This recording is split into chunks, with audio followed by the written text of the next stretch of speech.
Hey, oh, that's why I didn't do it, because I forgot to share it. That's what happens when I come rushing in from it, because it was supposed to go to this. All right. Hey, yeah, my mind's totally screwed up here now. Oh, you did went to a council meeting. That counts for half. Oh, no. Yeah, it counts. Froze. Yeah, that counts for most of it. For the last 20 minutes of it was the guy that was doing the testing on the sewage ponds. This guy can take 4 hours to take, say, a 5-minute sentence. Oh, one of those. And so this guy up here kind of showed you, I can see how it goes between slides. It goes up and down here. Well, what does it mean? Just cut to the chase. What does it mean? What's the anomaly? And what do we got to worry about? No, he's got to explain every little thing. Now we use this pan for the evaporation pan for testing evaporation, and to see if it's the same as the evaporation on the pond. And it's about 10 inches deep, and we put 8 or 9 inches in there. We have a sensor. You don't need to tell them all that crap. You've already told them that crap 6 different times this year. What was going to happen? All right. Did it happen? Is that the problem? Well, what happened was they have 2 lagoons there, and they have the inlet pipe. Well, the inlet pipe has a Y on it, goes to each lagoon, and there's a cross feed pipe. Well, they where the inlet is, they plugged it off, no problem. Put one in the side one. Put a pig in there, which is an inflatable plug.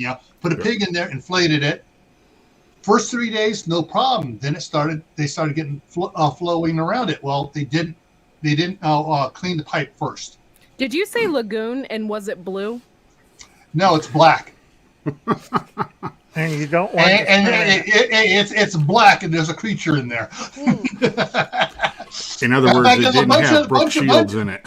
Bunch of little brown creatures in there. Little toilet paper and a bunch of poo floating around. There was a bunch of little brown creatures floating around. But yeah, I just, it's like they kept saying, I wanted to interrupt and say, hey, well, if you have to redo it, jet the pipe first. But I know he would go, jet the pipe, what do you mean? And then I have to explain, you take an 1.5 inch fire hose, take an 1.5 inch pipe, have it go on, put a 90 on the end of it. You take that, you stick down the thing, you open up the valve, and you wiggle it around. It washes all the sediment that was sitting at the bottom of the pipe that the pig was sitting on. And when they inflated it, it kind of squishes, but there's other stuff in there, plastics and other stuff people flush down the toilet. It doesn't squish out of the way, and stuff begins to filter by it. So let's say hi to everybody that's in here. Howie was here first, but it looks like he dropped out because his name didn't come up again. Bruce came in, and then Al came in. Matthew Malloy came in. Yeah. Dave came in and said hi. Warren Lewis is here. Kaylin Strain is here. Mouse Toes is here. Courtney saying hi to everybody out there, too. There's Howie's now talking to people. King Poopa. Dustin. All right. Everyone's talking to each other. Anybody new? Big Dreams Homestead. Mary Beth Smith. Hey, guys. Suburban Hillbillies in the house. Will's in the house. JIT Preparedness Info. Anthony Ree is in the house. 82nd Airborne. My wife was in the 91st Division back 30 years ago. So, yeah. But yeah, so yeah, tonight, being the city council meeting, I actually had to sneak out before they were done. And Tim's here. Hi, Tim. The secretary or city clerk was having a headache, and when this guy started going on and on and on, she excused herself and went home.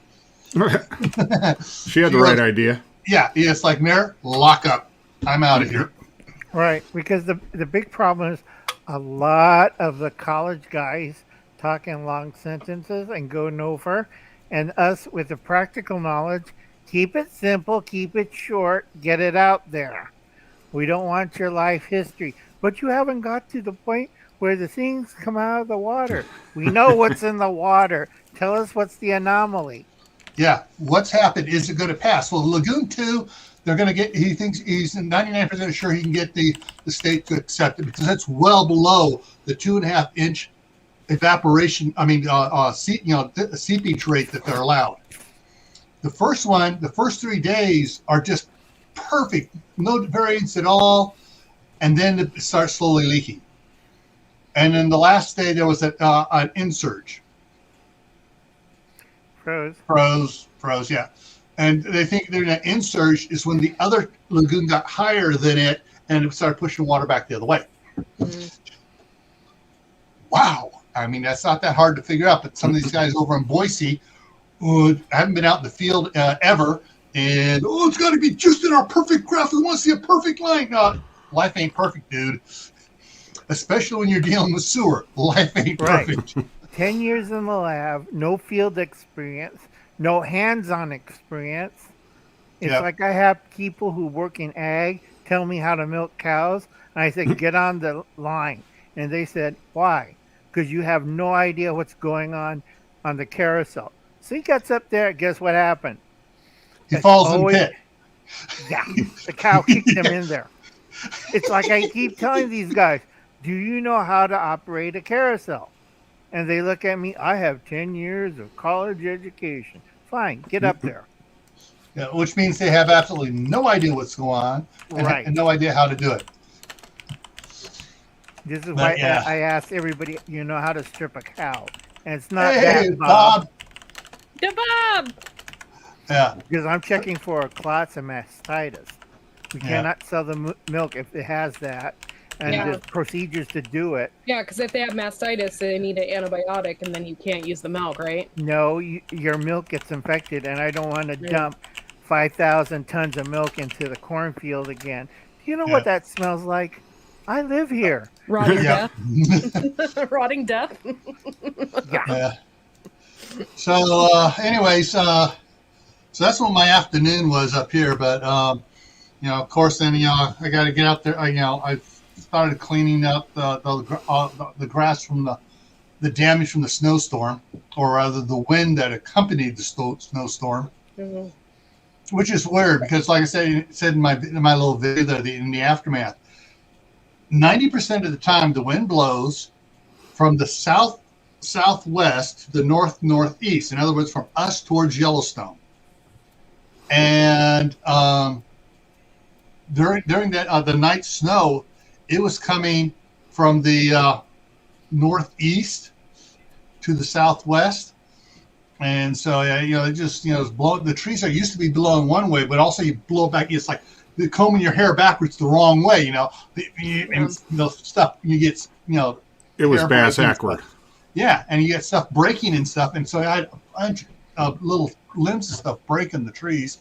Yeah, we're so lucky. Like, the weather here has been great. Like, it was 79 degrees today. Like, I don't know. It was 82 down here in Tennessee. Yeah. And it's still I mean, I'll take it. I'll take it. You guys got a high ridge.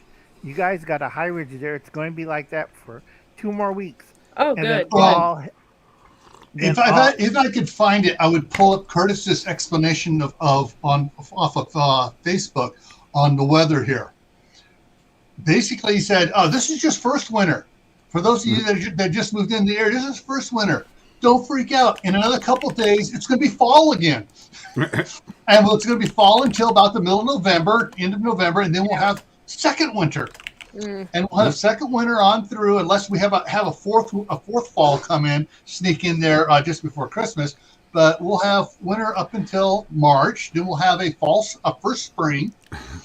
And then we'll have winter again for several weeks, and then we have another spring for 2 or 3 weeks. Then we'll have 2 more weeks of or more of winter again. Yeah.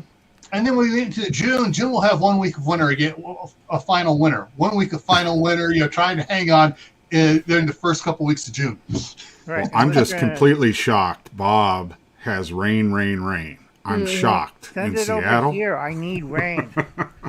I need any moisture. We got the damn fires at 80%. We need more rains to put it out. It normally rains here. Like, it rains here all the time. That's why this weather, whatever we're getting, I'm like, I'll just take it. Yeah, it's Well, called today Indian was summer. supposed to snow. It was supposed to about 4 days ago. The projection for today was snow. And let me bring it up here. This is what we had. Oh, we had a high of 41, gradual clearing. It was more than gradual, and it was pretty sunny this afternoon. And we get a chance of rain on Monday, and then Monday night is mostly cloudy, and it's mostly sunny through Wednesday. And that's the NOAA weather. And so, What garden zone are you in again, Gil? it depends on which side of the railroad tracks you go by. On the one side, it's 5B. On the other side, it's 5A. And the railroad tracks are, 200 yards away. So, sometimes it acts like 5A. Sometimes it acts like 5B. Sometimes it acts like 7. Yeah. Seriously, this summer, I swear we were in 7. It was so hot and dry. Yeah, in my area. Exactly. It's still, other than the cold dip, it's going to go back to 7-8 here because our growing season's 275 days a year. Only thing we don't have is water. We have lots of homeless thanks to Bob. They all came flooding down here. And they're wandering around. Why isn't it like Seattle? Because you're in a desert, you idiot. And they're roaming around. And we keep finding them dying off in weird places. In the cornfield, in the pasture, on the side of the road. We got our 2 gardeners here. Yep. Hi, Joe. And Josh.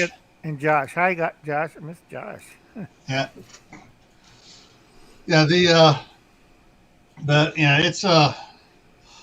it's starting to warm up a little bit. The lows are going to be 24, 25, 29, 34. Oh, we're above freezing again by Sunday night. Well, at least you're not South Dakota. Oh, yeah. I forget who it was from South Dakota. Lisa, Yogi's Farms. Yes. Yeah, was the one made a comment about there, and they're getting pretty cold there. Yeah, they have a real short growing season. Yeah, that's what why she I was tell telling a me. lot of people, if you're like in Montana, North Dakota, South Dakota, think of a Martian trench. And everybody's looking at me, what the hell is a Martian trench? And Gil and I talked on twice on his live streams, both Rayman Prepping and Camp Patton's Family Compound. It's simple. And plus you do the hose thing he showed last time. Remember the hose bit? Yeah. It's all like a Wallapini. It's a partially submerged greenhouse. It's dug down into a trench. And then if you can, you go 8 feet below that and put in some pipe, and that way you're bringing up the warmer or cooler in the summertime ground air. Yeah. Right, but the trick is to make 2 plastic domes. First dome protects the outside. Second dome retains the heat or cooling, and your pipes surface in that. I keep telling people, you make your mistake when you put the pipe outside of the domes where it gets 20-degree cold air going into the pipes. Guess what happens to your greenhouse? Gee, that's the first time a banana tree died, froze to death. Yeah. Now, the thing is, though, if you have your pipe going for a long enough distance, like 200 plus feet, then you can have it out there, bringing fresh air in, and it warms it up by the time it gets in. Especially if you have some natural geothermic activity down below. So Farmer's Son Prepping is in the house, and Viper's sneaking around. It's been this is always a tough time of the year for me, especially since for me right now, actually since about the middle of September, if I was still in California, I'd be working on putting up the haunted house. I mean, the entire front yard gets incorporated into the haunted house. This driveway that goes up the side of the house gets turned into it too. The 3 wide double deep car space driveway in the front for parking gets turned into the haunted house. That sounds too much like work, Gil. Oh, it is so much fun. I mean, I'm putting it up. It's not that bad because I had panels, 4 foot by 8 foot panels. I put a panel up. I has the holes drilled in the concrete. Put screws in. Put the next panel up. Put screws into that. Put the screws in the driveway and just throw it up. And then it's a little bit harder putting the 2x4s across to put the tarp across. Mm-hmm. But and then I got to drag out all the dead bodies, the crypt, Madame Leota's table, set up the seance room, set up Dracula's room, and all the other fun stuff. But it's all worth it the first time you get some high school football jock or the local college football jock pee his pants. It's all worth it on that. And It's just absolutely. CB just snuck in. Yeah, CB's here. CB. You got Homestead. Well, I got about $50 food for only $31.39. Who'd you hold up, Uncle Al? What? Who'd you hold up, Uncle Al? No, Uncle Al knows how to do Jedi mind tricks, and also I know how to do a few fast ones too. Let's see. I forgot to write down his name. I always said hi. I'm losing my mind. Sorry about that, Viper. I was going to type in hi, Viper. Yeah. I'll explain in just a second while I type this. Go ahead, Well, Joe. anybody's typing that in. When I went to Sam's Club yesterday, I picked up a 9.47 pound chub of ground beef. 90% Froze beef, again. 10%. No, I kind of froze on my own. I just stopped. So 90% beef, 10% fat. Uh-huh. That's Not good. frozen, soft one. $33 and change. It was down to almost like $3.10 a pound. Yeah. And it's like, dang, that's even better than at Costco. And so I saw that there. I looked at it. Oh, crud! I just grabbed that, dropped it in the cart, and said yes. And then I grabbed 4 big old monster steaks that were relatively. I mean, for 4 big steaks, about that big, and about that thick. It was $15 for the 4 steaks, and the one I had tonight was just so good. I really should have cut it in half and only had one of them, but it's been probably a year since I fixed myself a steak, and it was so good. Like I said, this is my week to cheat. Hey, So I Keith. went to this fast food dry place. I had a coupon. I complimented the people. I said my certain phrases. They weren't thinking, and they gave me the wrong item, which is my benefit. This one item that I ordered with the coupon came out to $3.39. Actually, they gave me the other sandwich, which cost $10 in place of it because you know how fast they work in a fast food restaurant, Mm-hmm. and they put it in the drive-through slot instead of the regular order slot. So Yeah. I stand near them. I compliment it. They picked up the drive-through instead of the order slot. I got that one, and I told them, and I say hi, thank you for all your hard work. Keep babbling to them. Handed them money and a blank piece of paper with the bills, and I said, I think you gave me the wrong change. And they looked down. Oh, I'm sorry. Here's 20 back. And they don't realize they just stuffed a piece of paper the same size as a 20. Did you into just the say drawer. that you ripped off the fast food restaurant? Yeah, No. I just kindly Just kind of said- verifying. I just used coupons and a blank piece of paper.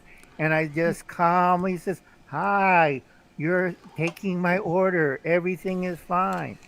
And then I'm out there with a free salad. So I have 3 meals. I ate it last night before, Wednesday night, and tonight. I had 2 spicy chicken sandwiches with hoo-ha sauce, and I had 2 orders of French fries. Sauce. Yep, because it's hard because they have to go back and make the hoo-ha sauce, so they get distracted. And I asked, "Did you give me your?" You already got French the fries?" first snort of the night, too. Yeah, and then I asked them, "Did they give me my French fries?" And I'm looking in the bag. I don't think so. And they give me another order of French fries and put it in there. They're in a Nice. rush and they're trying to get everything. And I know when they have the shift change from morning to lunch. So the trainee manager comes in at 1:00. They come in and they shift out, and my order's right in the middle of that. So they get confused, and the new manager, did she complete your order? No, ma'am. Like I said, I'm standing in the handicap aisle. I have a cane. I look old. I'm wearing the vest. I'm kind of hunched over. I can't find my side salad and my dressing. Oh, I'll get you right away. Went in a bag, grabbed it from the big freezer, put it in my bag. I didn't order a side salad. Yeah. Wait Lightning bolt. a minute. Where did you get this from, and why do they have hoo-ha sauce? I'm not I telling am that not the only one location that wants because to know. Because Suburban Hillbilly is like, I'm curious about it too. Like, yeah, what is hoo-ha sauce is basically mayonnaise and pickle relish and type of hot sauce in it, like sriracha. That's hoo-ha sauce. A dipping sauce. Right, but they have to make it fresh because they can't pre-make it, and it's a pain in their ass. So every time I ask for it, they're like, go back there. Old man's in line in the handicap section, and they're going, can I have a bucket of hoo-ha sauce, please? yeah. It's more Hey, fun. Cosmic. Hi, Cosmic. It's more funnier when I bring my blind disabled people. You see me struggling with the cane, pushing the guy in the wheelchair, and then they're like, one time we pulled out with $120 worth of fast food, and they're looking in the drawer. Why do we have 6 pieces of blank paper in the change slot? I do give them money, but like I said, it's all a Jedi mind trick. Yeah. You're get getting confused. Well, when you get a bunch of young kids working in a place like that as well, it's very easy to confuse them. Right. You have nothing to see, and all of you have forgotten to listen to this. It's all in your mind. Go back to sleep. Let's talk about something scary, like Halloween. Al, if I need to do something, I just whip out my little flashy thingy here and And then here's fast forward. We have a nut on aisle 2 flashing it, the flashlight. Security. Clean up on aisle 2, please. oh, Bob, yeah. Oh, Bob, you with that comment of "Don't cry for me, Argentina," you brought to mind a fictitious. Well, it's a movie with story, fictitious story of this country of Parador, Moon over Parador with the old guy with the mustache. he was in Jaws. Right, young Richard college Dreyfuss. guy. Yeah, Richard Dreyfuss. That was a friggin' great movie. It is also very funny. And he calls it a national drink and the soda pop bottle. What do you call those? I'm not sure. I can't remember that. All I remember is the stage he's going around. Everybody. Yeah, and they kept the real dictator in a freezer. Yeah, he died. The real dictator had a heart attack. Right, but he died also again in an assassination when they opened fire on the dead guy. Yeah. Oh, yeah, it was Putang. There was Putang drinks, Putang cups, Putang soda. It was the national drink of, what was that country? Parador. And they had big signs in the president holding up. Wouldn't you like to have a fresh bottle of, that word? But I thought that was funny. Yeah. In 1988 film. And there we go. I mean, yeah. I'll be right back, guys. 1 second.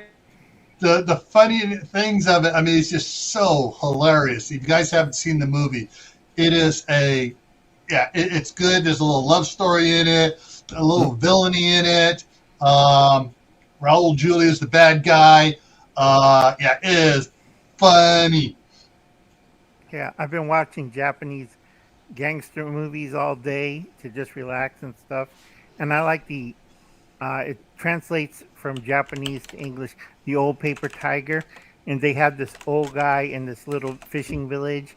And he's old. I mean, old as dirt. And all the kids, he's like grandfather and nice. And he babbles around and stuff until the Yakuza from Tokyo came to his quiet little fishing village to harass the fishermen. Mm-hmm. He ain't taking it. They forgot he retired to there. He's ex-Yakuza. And when he takes off the shirt, you see a whole back is like, oh my God, look at those tattoos. He's And a they thought- bad boy. Yeah, and they thought he was a retired fisherman. No, he's a retired Yakuza boss. And they're out here. We have Uzis and MAC-10. What the hell you have? Pulls out a whatchamacallit, 99 World War II Japanese machine gun. I have that this. thing. Yeah, and they're all like, I think a submachine gun needs to grow up a little bit. And Just a little. he sets a fire to the armored Mercedes, and then they're looking at him. I think we made a mistake. That was the best line in the movie. And the other guy's like, yeah, we got to get out of here. They don't. Yeah. Well, that's why they're smart. They should just put their weapons down, bow down, and say, "Yes, boss." But it was a funny gangster movie too.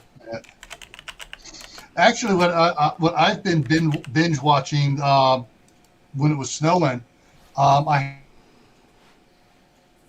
YouTube doesn't want me to share what I was binge watching. I have the complete original Battlestar Galactica with Lauren Green, Dirk Benedict, and Richard Hatch. Right. And I just forgot her name. Played in Dr. Quinn, Medicine Woman. Anyway, she started was in that too. Jane Seymour. Yeah, Jane Seymour was in it in the first season. But I've been watching it, and it's just totally hilarious, picking up all the shortcuts they did on the special effects. In the pilot, in the beginning episode, you can see the two Vipers being chased by all the Cylons. They keep using that footage, even if there's supposed to be only one Viper out there. On the screen, you see the little thing says, "Wait a minute, that's from the first season. That's from the first episode. That's from the first episode." Right, or their high-tech things, and they're like supposed to have headsets and advanced future stuff, and then somebody pulls out a corded phone. Here, they want to talk to you. That always cracks me up.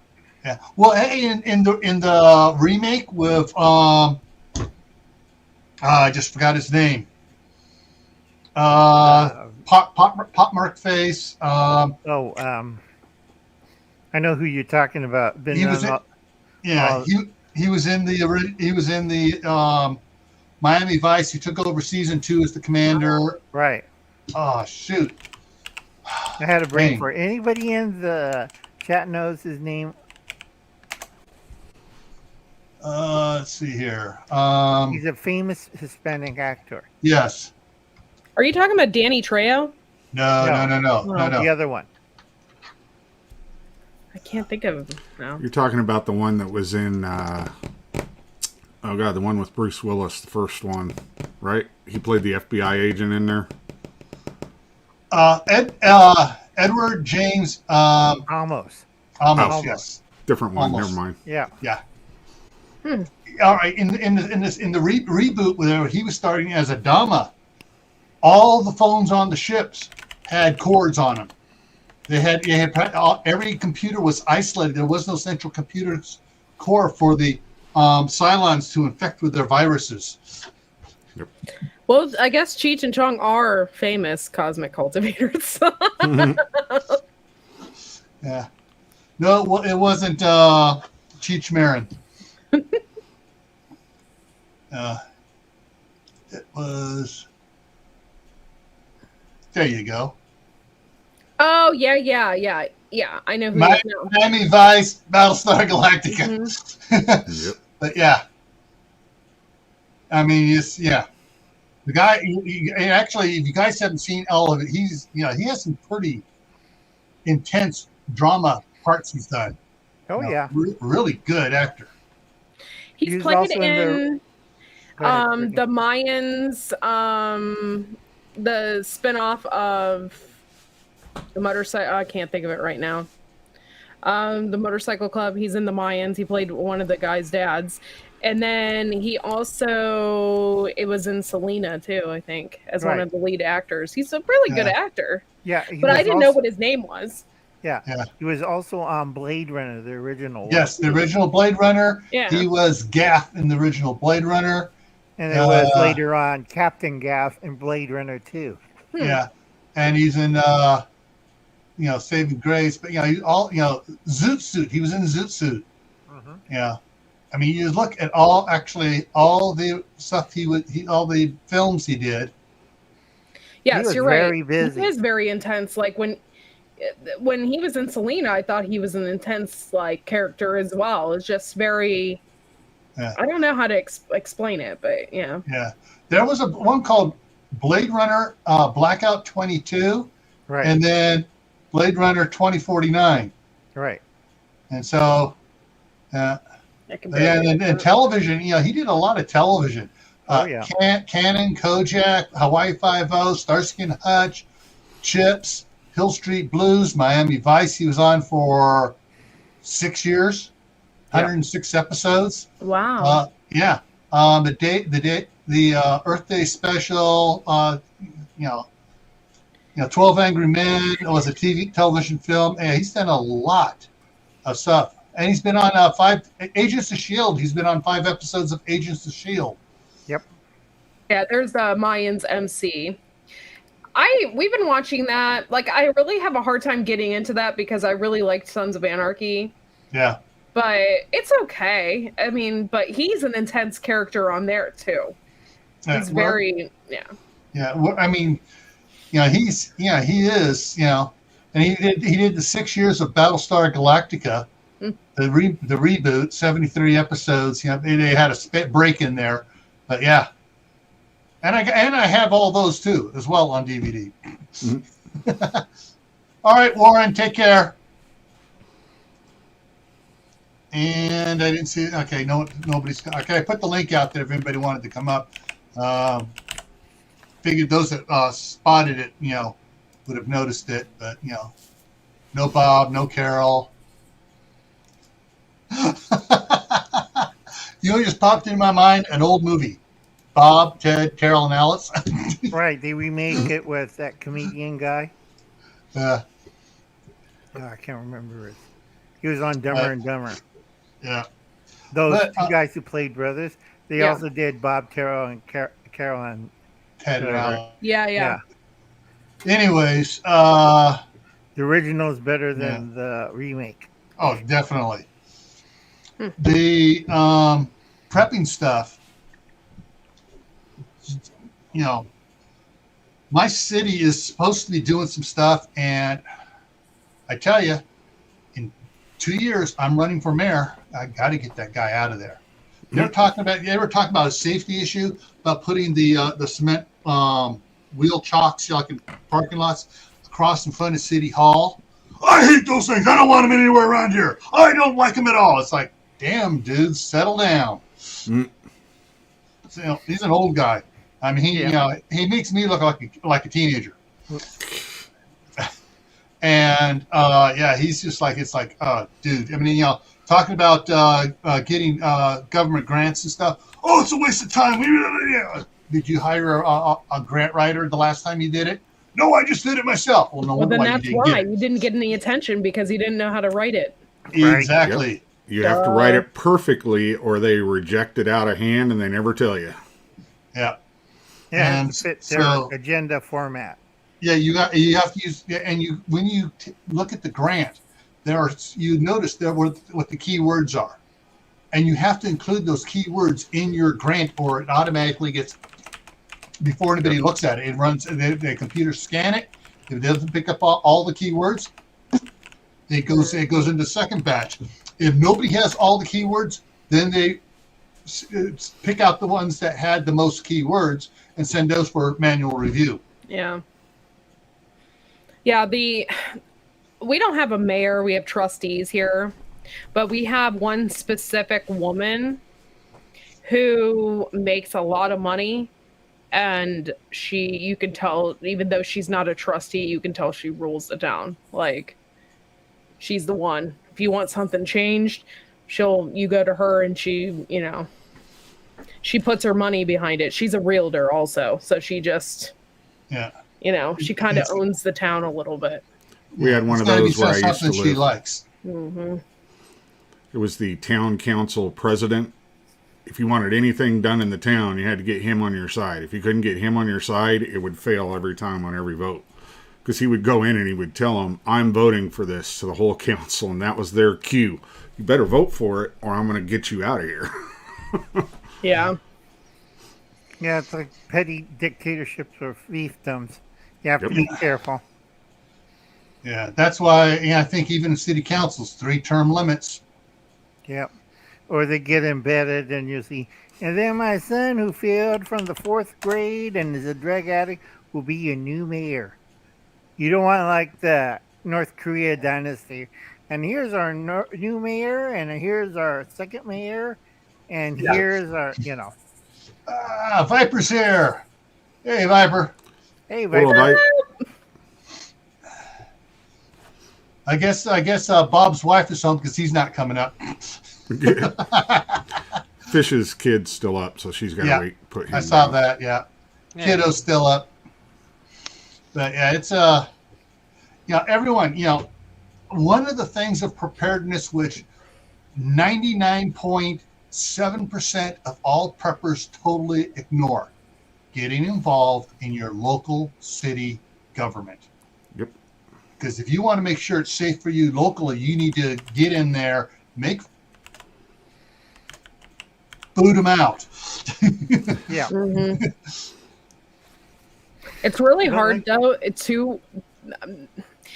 I don't want to sound like sexist or anything, but it's really hard as a woman to get into that kind of stuff, especially if you have trustees that are older that have been there forever, and they have, like in my town, like there's a few names that are very prevalent in this town. So it's hard to approach that or even go towards that, because if you're not them, one of them, good luck. Right, but I have to warn people. 2022 is coming up, and people like, so what's the difference in 2022? Do you know what happened in 1922? Anybody studies history here? American history. 1922, you're in the roaring 20s. What did they do to establish or entrench? Just tell us. Are you talking about... I don't know what you're talking Bob. about. We're in Okay, trouble. hi, Bob. All right, Viper, who's your favorite character in Boardwalk? I think it's Broadway Boardwalk, or it was an HBO show, ran for about 10 seasons. Never watched it. Wait, no. It has Steve Buscemi in it. Well, Buscemi. Buscemi. if they Okay. got if they got broads on the show, I'll watch it. Yeah, they had If they got broads on broads. it, and they talk like Bob did.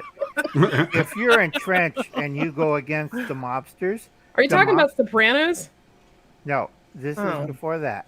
I'm confused HBO, I think it was either Jersey or New York, or it's the Boardwalk, and they took over New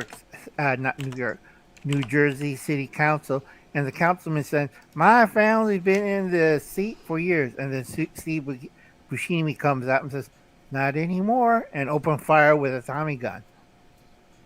Oh, you mean the gangsters? So Right. what does this have to do with the 20s? Prohibition, not Chinese. It has to do with city councils. Prohibition, yes. Oh, Right. Ah. So he got rid of his problem in city councilman, and he put his cousin up in there. Hey, cousin Tim, come up. We have an opening for you. well, I Is used that to the go one see, that you're talking about that was actually based on real life, where in Chicago, where they had oh God, Al Alderman. Pacino, not Al Pacino. You know The what other I'm guy. talking about. The other one, the actual Scarface, not Scarface. Al Capone. Al Capone. There we go. Yeah. Couldn't think of it. I must be getting old. Damn it. Yeah. Welcome to the club. But Al Capone ran a string of aldermen, and if he didn't like you, Al Capone took care of it. He kind of became a Christmas tree. That means you're on the lamppost. Yep. Committed suicide, unfortunately. Or he says, and he put up soup kitchens. He put up, whatchamacallit, AA centers for people with alcoholism. And he also, helped orphanages. A lot of people forget that. And he came close to becoming President Capone. He ran in the 20s as for president of the United States on the Republican ticket in Chicago. I'm not allowed to go city council anymore or city hall because I got busted the other day for feeding poison peanuts to the pigeons in the park. So they won't let me in anymore.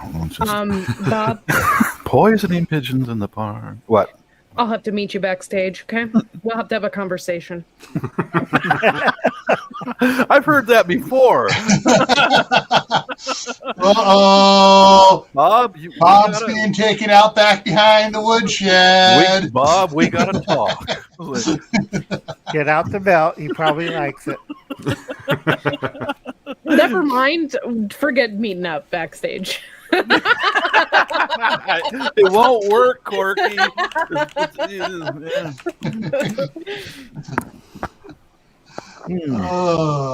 I did just watch a little scene from one of those old Disneys. Oh my God, I've mentioned this scene before. The Three Caballeros when they're in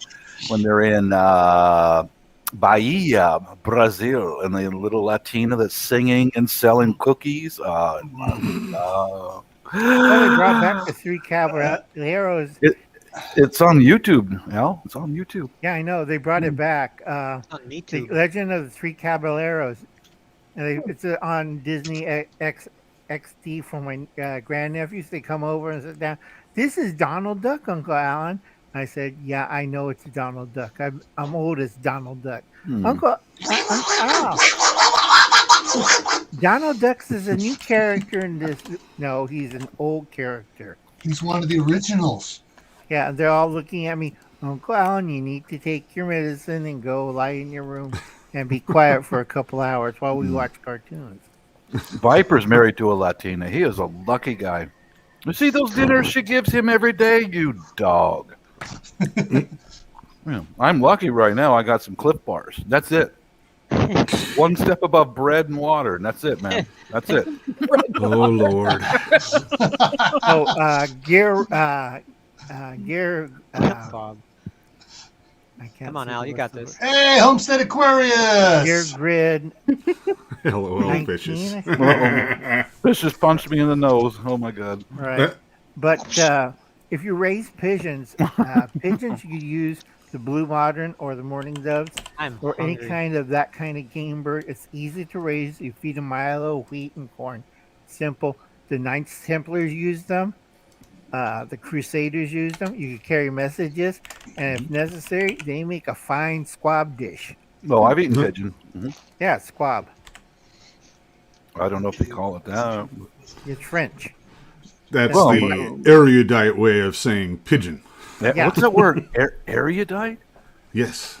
I like that word. I think I'm gonna go have some squab.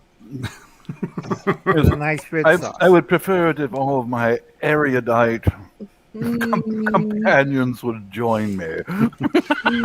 Don't forget the Grey Poupon either. Erudite. That's a good word. I like that. Woo! Wow, that sets my mind to spinning,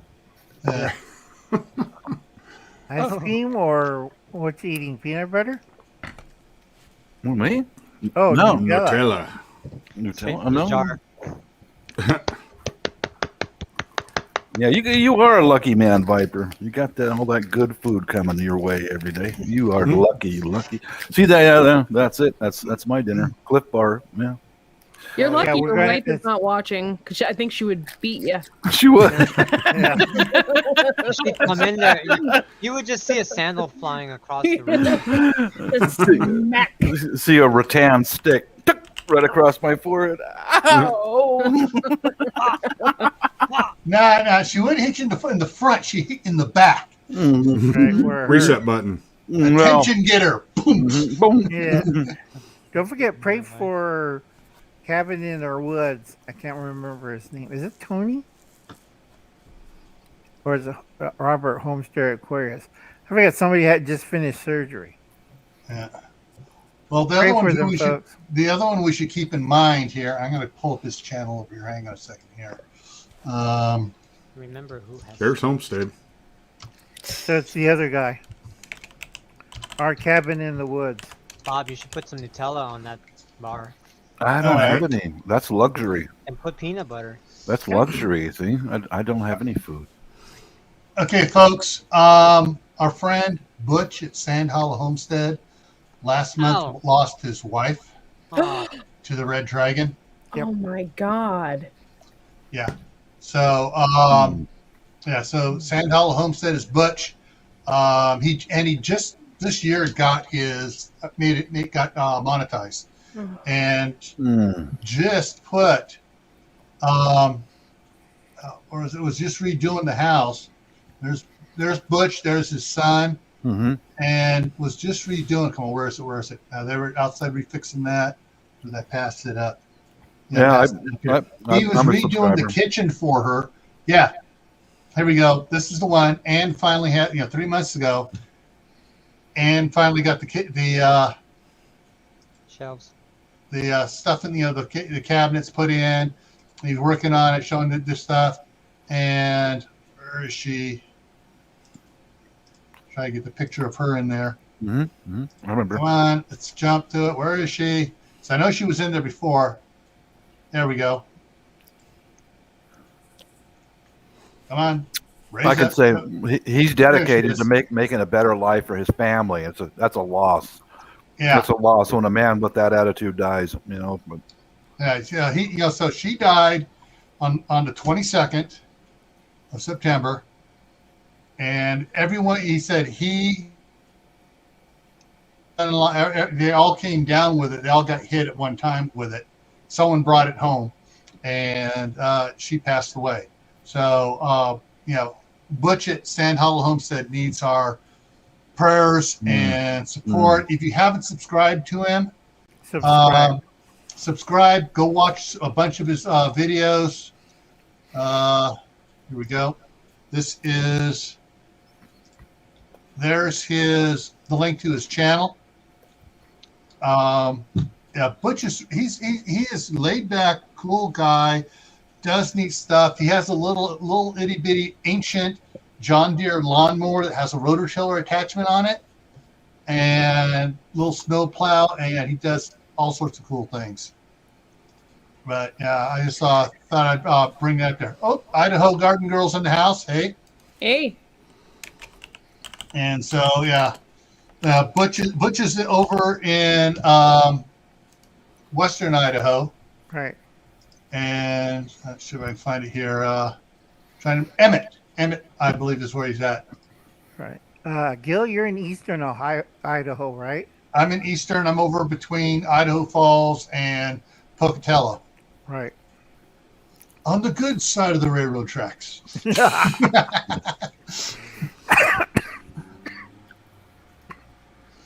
So, unfortunately, there have been a lot. I've been seeing a lot of channels talking about people that have passed recently on YouTube here. Talking about different channels and stuff.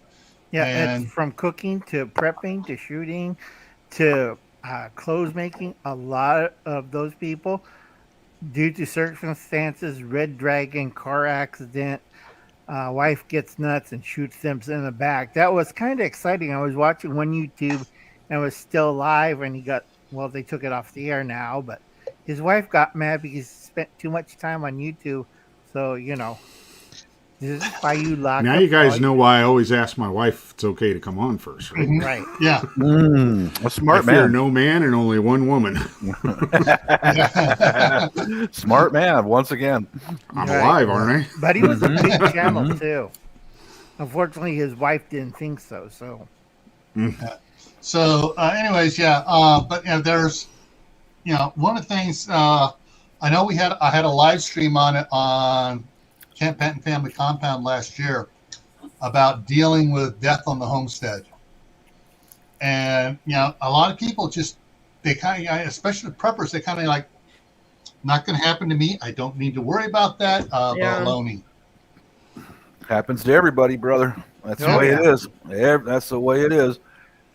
or you get seriously sick and injured, and then everything goes to pot, or you wake up and find out who's president.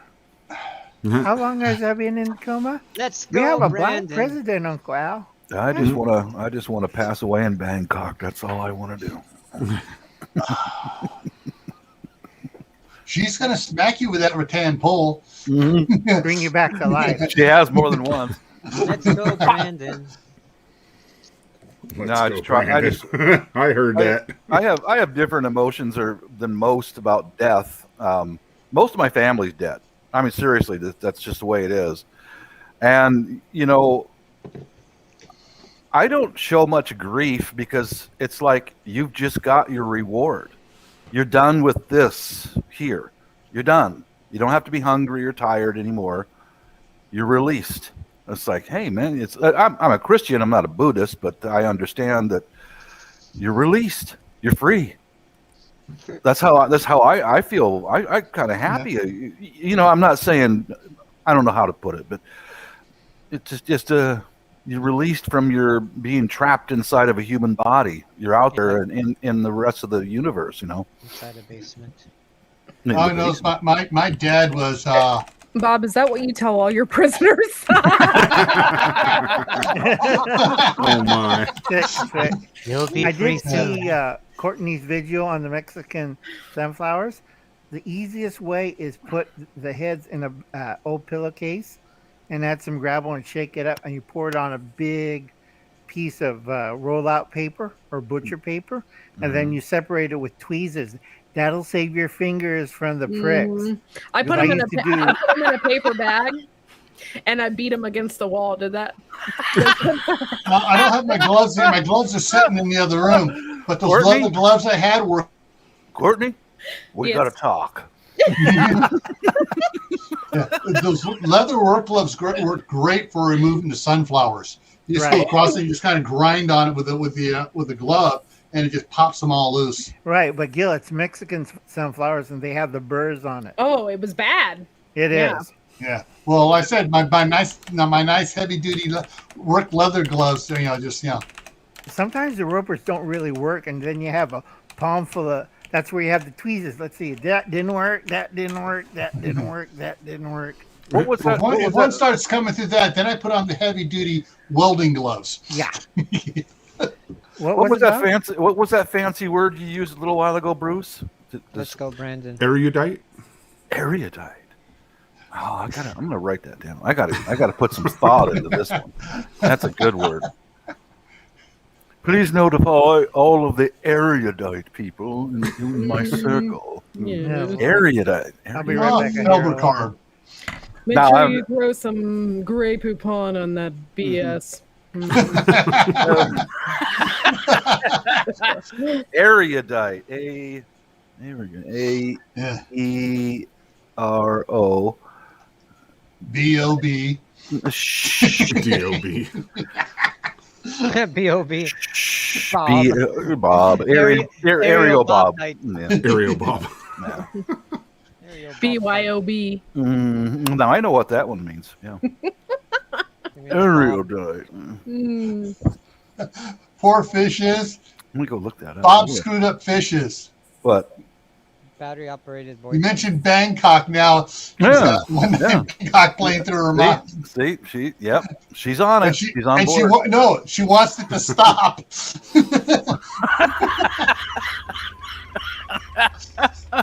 Imagine hearing that every day and every night, fishes, all day, all night. I mean, that's just the way it is inside my head. It's like a Mardi Gras inside there. It just shake it and it gets worse, Just remember, if you ever get trapped in his basement, that's what we'll be playing. Comment down below. Bob. What's that? What? That's how you spell erudite. Area. Oh, yes. See, that's someone who finished high school. I didn't. I'm gonna say, okay. E-R-U-D-I-T-E. Okay. Yeah, erudite. Erudite. Erudite. Yeah. All right, I got it. Okay. Erudite. I got all kinds of arcane words that I can pop up that sound real smart, Super fragilistic. Well, Bob, at least you're not being a curmudgeon. Curmudgeon? Yeah, I know what that is. Wait. Oh, maybe you have been being a curmudgeon then. Oh, yeah. Did you say a smudgeon? Curmudgeon. Curmudgeon. Oh, a curmudgeon. Grumpy old man. Remember the animated movie Up? Yes, Mhm. I cried Blue? several times. You know, the guy, how he was always around. He was being a curmudgeon at the beginning there. Yeah. I worked for a company that had anywhere from 8 to 13,000 people in one building every day for 30 years. Popsicle lickers. Yeah. Popsicle lickers. I am a curmudgeon. I can be. Boy, get out of my way! Are you done yet? Get out of my way! You know? Okay. All right. Bob's going for coffee. Bob. I mean, Bruce is going for coffee. Mhm. Bob. What There is we it? go. What? There's your definition and Wow. use of it in a word. So let me put that up there. Boom. There you go. An erudite discussion.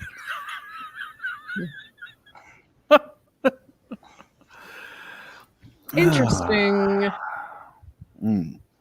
So basically, you could just say Ken could turn any conversation into a smart discussion. See, that's not how I interpreted it. I just kind of went flatline. It was kind of flatline. At first, I thought he said area dike, and I was like, "What is that?" Oh, we're not going to go there. I was just confused. I'm gonna go back to work. Then She was discombobulated. Yeah. I was Discom- discombobulated on the area dike. She was discombobulated. I was Now- bobulated. How very Yeah. judicious of you, Yeah. Piper. Very judicious. Bob. Uh, Bob. Bob, right now you're on City Water, right, Bob? Yep. And Viper, you're on City Water. Mhm. Courtney, are you on City Water or Well? Well, You're on Well Water? mhm. Okay. Not sure what Bruce is on. Oh, Viper, your new home, is it City Water or Well Water? I believe it's city. Okay. One of the things, well, Bob's on a big City Water, aren't you? It's a big one, isn't it? It's kind of split up among freshwater wells, or not wells, but the springs. Okay. We've got a massive number of underwater rivers that run from the Cascades all the way to Puget Sound, and those locations are tapped in all over Puget Sound. Okay. So you're basically, unless the power goes out for a long time, and if the city doesn't have generators set up, that'd be the only time you'd have to worry about water going out, wouldn't it? Yeah, but they've got that already taken care of, and most of it's on gravity feed. Because the springs come out of the mountain sides or the sides of these different valleys. They tap it up there. Right, Yeah. and they pump it up and contain it, and it's gravity feed to the houses. But when there's no gravity feed, it has overflow that spills into streams. Uh-huh. Man, this stuff is clean, dude. You know, I know it's chlorinated a little bit, but I mean, as far as water, I'm like, God, it's raining out there, man. I can set a coffee cup out and fill it up in 10 minutes, you know. Yeah. My thing, when I move out of this apartment building, I'm turning on all the water. All the sinks, the showers. You brat. Anywhere else, that wouldn't be a the water big deal. bill is out of your name first. There Yeah. you go. Well, no, we got free water. Oh, So it's even Yeah, better. anywhere else Kinda that wouldn't be a run. big deal. In California, that's a huge deal. Yeah. I'm turning Yeah. on all the water, and if there's apartments for rent upstairs, I'm going upstairs and doing the same thing. You're gonna plug everything up and then turn it on? I thought about doing that. The Wet Bandits, Home Yeah. Alone. Yeah, like that. I thought about doing that. now that's malicious, man. Al, are you Try on that City game. Water or are you on Well Water, Al? City. City? Does your got- dairy house is your dairy on City Water or Well Water? No, we're too far out. We're on well water. Plus, we have tanks on reserve too. Right. So if your City Water goes out, you have a source of water to get for your house. Right. You have to haul Mhm. it, but yeah. I live in the desert, Gil. I always I know. have my idiot Yeah. nephews turned one of my water storage areas into the love shack, and I have holes in my shed I'm patching up right now. I thought you'd Stupid use the kid. holes and look through it or something. No, Yeah, they're in yeah, the no. ceiling, No. Oh, and okay. I have two IBM totes in there, Uh, and my garden tools, and the water's there. They're 300-gallon tanks. yeah. But also, my nephew says we go over to Uncle Alan's house. He's always in the outside the house. He won't come out. We can do some fun in there. It's like the old B-52, the Love Shack. And I'm like, Yeah. where the hell's that music coming from? Put on your clothes. Get out of my garden shed. So, Bruce, Yeah, are you on city water or well water? we're on city water here. And what's your city water condition? I mean, It's, I mean, they don't have it like heavily treated or anything, so it's got, the regular minerals in it and stuff. but I mean, as far as is it a tower? They pump up into a tower and then gravity feed to They everybody. take it off the river. Off the river. Oh, so Yeah. they got to pull it off the river. Check. You need to go to your city council once and ask questions, or go to down to city hall and just ask questions of what happens if the power goes out? What sort of backup power do you have for pumping, for maintaining water pressure? Well, as a firefighter, you know the questions to ask. Yep. I got that reminds me of a project I have in mind, but I've got in the middle of 5 others. Is how I live, and is gather up some hickory or some very tough wood and some metal and make a pole that goes over my shoulder, so I can, if everything else goes down, I can put two 3-gallon buckets on each end and walk to the overflow of that fresh water that comes off the cascades and Right. fill up Yeah. 2 Oh, buckets. yoke. And yeah, it's like that. You see that in Southeast Asia Right. where they'll carry the weight like that. So that's a project. That's on my mind. Courtney, how deep is your well? And is it a 220? How deep is your well? Is it 220 or 110? I believe it's 220 and it's 100 foot deep. 100 foot. And I froze again. Okay. Reason why I'm asking this question is just so because this is my prepper channel, but something for everyone. Those in the side chat too. What do you have if the power goes out to maintain water? Nothing. I go to my mom's. She has a generator that'll last like a week or so. All right. Are you on propane or natural gas? Neither. Neither. Okay. I have oil and Oil furnace. electric. Yeah. Get ready for this winter. Heating oil's gone up Yeah. by about Right. Did you buy it 67%. early? Ouch. Yeah. And we heat with a wood stove, so Right. Okay. Well, at least that's helped. The reason I was thinking about the water was one of the comments that, well, I'm sure it was, I think she mentioned a little bit today, but she mentioned the other day, that was Tasha at Mama Bear Prepping was talking about water. Right. Usually she talks about water quite often, at least once a week. But, it's a good point is, if you don't have water stored, how are you getting water? Right. And on the new prepper channels, I have to repeat this over and over again. Do not drink the pool water. Yeah. Yeah. It's like- Pool water is not potable water unless you happen to have a $5,000 water filtration system. Right. Exactly. You got to just- get rid. Go ahead. I just go down to the public fountains in downtown Seattle and scoop out that water, drink dry it out. Oh, the ones that the homeless poop in? Yeah, Yeah. and they wash their feet and they do their dirty underwear. Oh, Yeah, Hey, yeah. It's full of nutrition. No. It's kind of like lumpy water. Right. Brown and green chunky water. No. But the thing is that, all right. I don't know if you can afford this or not, Courtney, but the last time I checked, they were on sale at Costco. They put them on sale again, but they're probably going off sale right now, real quick. The tri-fuel generators. Oh. Yeah, It's got 220 on it. You can run it on natural gas, propane, or gasoline. Well, you don't have natural gas out there, so you got gasoline or propane you can hook up to. Little things. Yeah, eventually we will get propane because I want a gas stove instead of an electric one for canning and stuff like that. So eventually we will get a propane hookup Right. for stuff like that. Are you going to get an outside range? They have propane range tops that you could use for canning outside. That's what my grandmother did. She had Yeah. a little airy kind of room with screens, so it'd be cool in the summer. And then she cooks out there for all her canning. Yeah, Now, we're when she- working on an outdoor kitchen. Right. When she Yeah. cooks, I mean, she's there for 12 hours in that kitchen with the radio playing and talking to her friends. And they will can everything: chickens, eggs, sausage. You name it, they put it in a mason jar. That's If amazing. there was fruit. And I'm looking at what else can you put in those jars? Anything that moves, flies, or grow out of the ground. I'm like, okay. And I start to walk away, and she grabs me by the collar. Here's a peeler and a knife. You get cleaning, boy. And I'm looking at it, I'm like, oh dear Lord, that pile of vegetables is bigger than me. That's only the first load. And I go look outside, there's 2 trucks full of vegetables.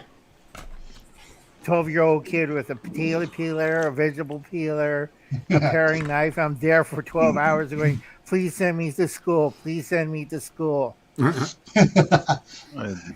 One of the other things too is that that's interesting is I was talking with Reed about this last year, and I didn't have the money at the time. I got to get a hold of him again because I know he may not have sold his other.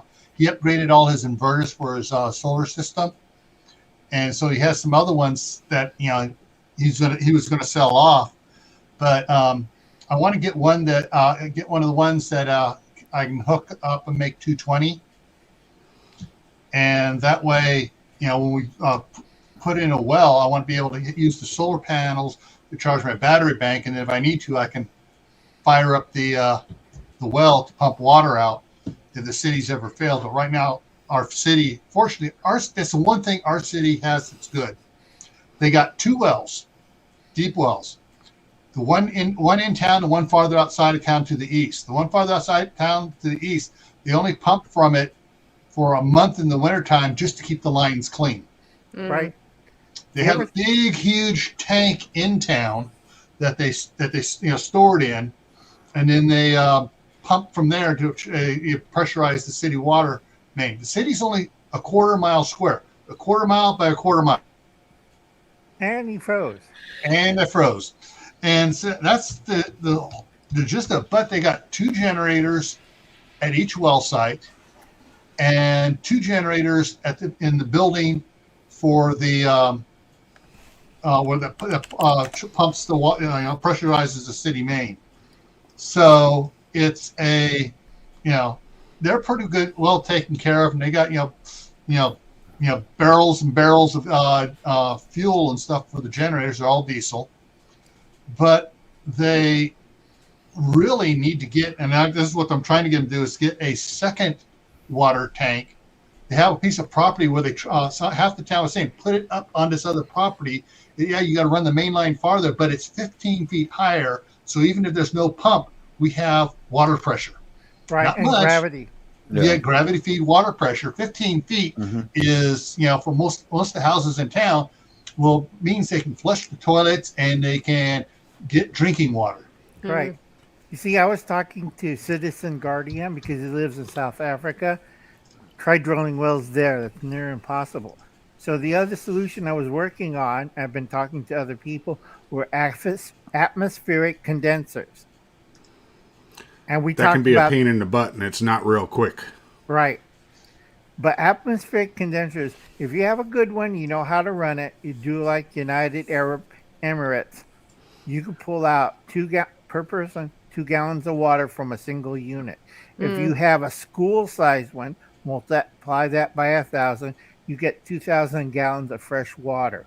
You don't have to do wells and stuff because they live on the coast. It comes from the vapor from the ocean and condenses. The problem with that, they need a lot of power to operate it. Yeah, which they don't have.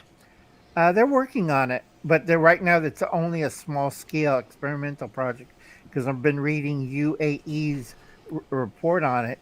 They said they're almost at 40%. Another 5 years, they'll be at 60% because they're trying to save money on it using solar and diesel generators because nobody's buying their oil at that price. So might as well use diesel generators. Of course, then you have another problem, diesel pollution. Yeah. So this is the city corporate yard here in town. And let me put it over here. And so let me, come on. So this is the city limits. And so this is the city courtyard. Let me take down here. Come on. Okay, it doesn't want to zoom in automatically, so I got to drag the dude over here. And so that's the city courtyard. That's the water tank. Let me see, get up here, see if we can get a better view from the other side here. And it's in the back there. That's the water, you know. And so, yeah, we, you know, they trying to get them to get a federal grant from several different agencies to get a tank 3 times that size. And if they, you know, would, you know, do it and keep the mayor away from the grant request and actually get a grant writer to do it, they could get one. They go out back out on the other side here, about a mile away is where that property is, up 15 feet higher. But yeah, that would be ideal for us here. But you know, most people, you know, don't realize, you know, right now the city does not read meters. Everything has a meter on it. It's got the wireless setup, so they can read if they want to. But they don't run any of the meter reading. You just pay, you know, $95 for water, sewer, and garbage pickup. That's the bill. And some of these people around here are just watering their lawns, you know, all the time because the city has so much water. And as far as I know, they're really not treating the water, you know, because it's coming straight out of the well. You know, they may run some filters and stuff. They just test it for nitrite levels and stuff like that. And if it's in the water is in all the safe range, except the one farther out of town, which is why they only run it in the wintertime, because that's when the nitrite levels drop to the safe level. And so, you know, they're not really concerned about it. The city maintenance guy owns a well drilling company. Goes, yeah, it's, you know, we got nothing to worry about here. We'd have to run the pumps at high speed for 6 months to even, you know, think about lowering the water table at all. But a lot of froze. Vitra's here, working and listening. I got something interesting to add into the preparedness stuff. Is that a few months ago, my son goes, "Hey, Dad, I bought a generator, and it's good for you, because we lost power 3 times last year." And I said, "Well, how about you also buy a 5-gallon gas can, a good one?" So, okay. So one day he comes out and he goes, "Dad, I got a delivery truck pulling up here. I'm going to store it here in your shop." Cool, man. So I went to work on it just the other day. I've been dragging my feet, and I got it all full of oil. And next step is put some gasoline in the can and some treatment. And then when we have the landscape contractors come, you know, once a week, when they're here, then I'll pull it out on the side patio and fire it up and get it ready. But he surprised me, you know. He surprised me. He just went and did that on his own. I was like, right, you're a smart guy. Right, but Bob, do you have a 3-prong plug for your? It's multi-fuel, all that. He spent some money on it, and I've got it full of oil, ready to go, and I even labeled the different switches and what they do, so that even if I'm not around, everything's labeled, like the tank drain, the carburetor drain, all that. Everything's labeled so that. Right, but I mean that your unit of your house, you have a shut-off switch and you have a 3-prong plug. You don't have that? No, wait. This is a rental house. I'm not going to go into that junction box behind me on the wall and add anything. If something goes wrong, I'm liable for somebody else's house. So we'll go on the side patio, and one of us will stand guard when it's running to run the refrigerator. And I said, you know, I have no problem with having a generator. I've avoided one for years because I haven't needed one, all that. And I said, just mind my request that during the day, we'll plug it into the refrigerator until the food's gone. During the night, we're going to switch to lanterns and candles, so we don't look like the rest. There's a few houses around here that are privately owned, and when their generator fires up at night, you can see them from 2 miles away. I don't like that kind of attention. I want to keep my head down. and be quiet and not be the odd man out, because the nail that stands up gets knocked down. You know. Right. You see, I own my house, and so does WD and Gil. Mhm. Gil, you have a 3-prong sitting on your house, right? Not yet. Basically, all I have right now is I can run the cord into the house, and then run extension cords to where I need it to. There you go. Yeah. We're waiting. My wife wants to wait until we get the cover built on that side of the house, because the snow comes right off on that side of the house. We want to cover and carry it away before we put the transfer switch in. That's good thinking. Good Right. thinking. Put a We don't shield. want to go on. Yeah, I know. Mhm. See, WD and I, we don't have that much snow. So we put transfer switch box, that's the 3-prong plug, on the side of the house. I have controls because this is my house. It's under my nephew's name. So if Uncle Al has the third stroke, we don't have the problems of transition. Mhm. I can shut off the main supply from the city, and I have always people come up, you can do solar, and I give them an hour and a half of me telling them, I know solar, go away, you little punk. Yep. And then I'll plug it in, the generator's away from the house. A lot of people don't know, I have a battery bank. And that's why at night, I can be quiet and there's no noise. I only use the generators to do the freezers and our refrigerators. They get off. I have eco generators because Gil knows what I'm talking about. I have those fully charged, everything's set, and next day you hear the generator outside because I can see the generator. It's light, and I have my pew pew. But what I was kind of leading up Yeah, they're to. poo-poo. Not all hope is lost, guys. There are young people who think ahead too. And whenever I go to add more food, for example, I will question everyone in the house. What can you think of? What else can I add to? And my daughter's a vegan, so she says any kind of vegetables. So they're going to be canned. She goes, "That's okay. I'll eat it." I'm like, all right. So I'm going to go stock up on more. I've got a good family that's got good common sense, and we've been through enough power outages and all the last year of the Seattle insanity that, Okay, Bob. Mhm. You might be interested in this. My daughter Froze. went to Sam's Club and picked up 5 of these. Ooh, I like that. 6. It's the wire rack shelves, but it has the plastic thing that goes on it. Oh yeah. I like the wheels. 4 months ago, it was $89. Oh wow. Price has gone up. Yeah. It hasn't. So, but it's got the wheels on it and everything else, and it's so one of these other pictures look. Yeah, so and she that's what she's doing. She's stocking up stuff on it, and we set the bottom shelf height so it takes the water cubes, so they're up off the concrete. And she can put in those black and yellow 27-gallon totes you get at Home Depot, Lowe's, Costco, Sam's Club.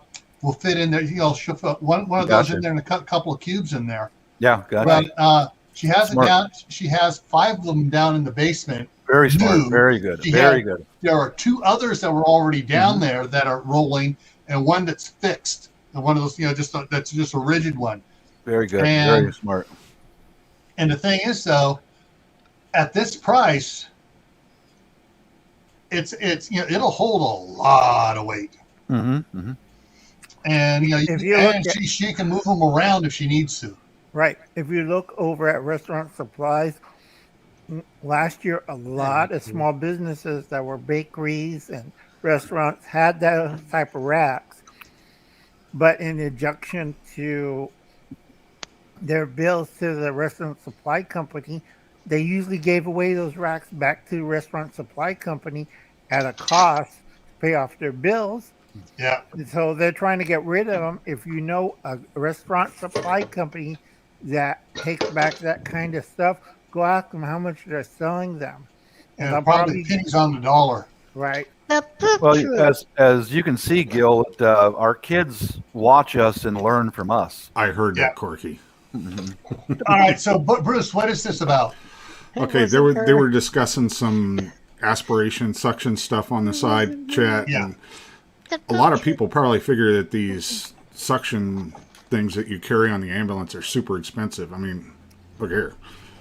$156, $175, $190. That is cheap. And Yeah. what you do with that is somebody aspirated something like they had some type of food or liquid that went into their lungs instead of down their esophagus into their stomach.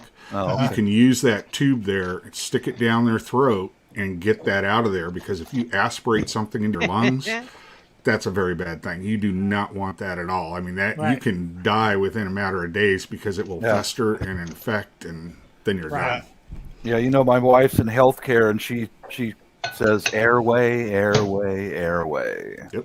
That's I can do stuff for you if you're not, right now in immediate death situation with your heart pumping. We can do stuff for you. yeah. But I have about a minute to get air to you if I'm not doing anything with your heart to move oxygen around, and you're done. If you're just laying there, boom, you're done. Yeah, I hear you, Well, Bruce. there you go, Carol. Okay. I got to get this scanned into the thing so I can actually search it easier. So, guys, I got Alex. Those of you that saw the video I put out, I got the book. It's thick. The index on table of contents. 1, 2, 3, 4, 5, 6, 7. 7 pages of table of contents. I was just looking here for. Unfortunately, I've got to convince Doc Bones and Nurse Amy to put just the table of contents, so 7 pages, into either a PDF or Word doc, because then and just give it away, because people see it and they can search and they go, "Wow, this is easy. I got to get the book now." But remember, Gil, Amy got burned on her first On time. no, she got burned on the full book. That's what I'm saying. Just the 7 pages only. Now it becomes a marketing tool. Yeah. People are going to look at it and go, "Oh, wow, there's a lot of stuff in here. I need to get the book." And but basically, so I'm just saying bleeding, trauma, allergic reactions. I'm trying to look for anything on lungs here. Skin, joints, wound closure, MASH casualties. Pandemics, nursing off grid. So I mean, I'd have to, like I said, it's going to be fun trying to find stuff. Urinary tracts, abdominal issues, dental, respiratory issues. Section 12. Sex. And so section 12 goes from 233 to 255, and it goes into heart issues. But Viper, what's your wife made you? What's my husband doing? No. I don't know. What are you up to, Bob? Viper. No. This week, I'm tired, folks. I I'm gotta the get quarterback. food in my- He's the cheerleader. He's the cheerleader this week. It's my turn to be the quarterback. This is all news to me. Please explain. I was asking Zip it, Courtney, Viper zip it. what kind of food your wife made for you. Oh, my wife didn't make anything. I microwaved some taquitos with some. Oh, Barbecue. Nice. Oh, yeah. All right, man. Right on. She'll be So, home in an hour, an hour and a half. So then I'll have my real food. Okay, everyone in side chat, don't get scared. I'm going to go large here. That's what she Now, see if I can get it up here. So, get it to focus. So, respiratory issues, you're not going to be able to read it. It's not going to focus on it enough. I see it. Per Okay. respiratory infections, but the other ones I can't read.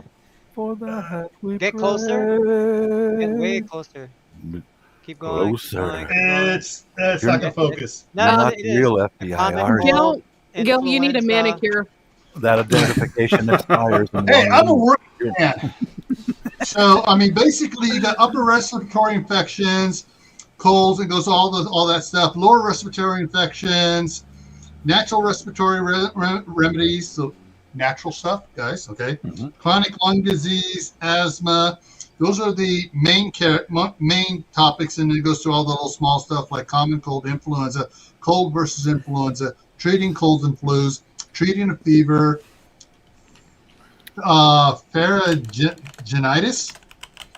I can't even tonsillitis, sinusitis, a bunch of other itises down there.